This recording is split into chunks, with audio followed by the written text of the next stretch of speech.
তীব্র বৈরাগ্য কাকে বলে? একটা গল্প বলি শোনো।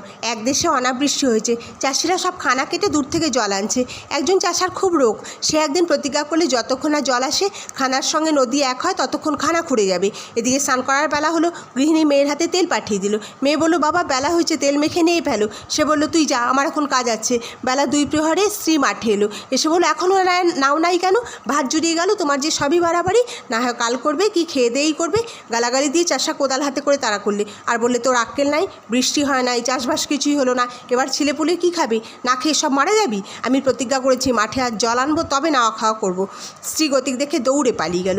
চাষা সমস্ত দিন হাড় ভাঙা পরিশ্রম করে সন্ধ্যার সময় খানার সঙ্গে নদীর যোগ করে দিলে। তখন একধারে বসে দেখতে লাগলে নদীর জল মাঠে কুলকুল করে আসছে।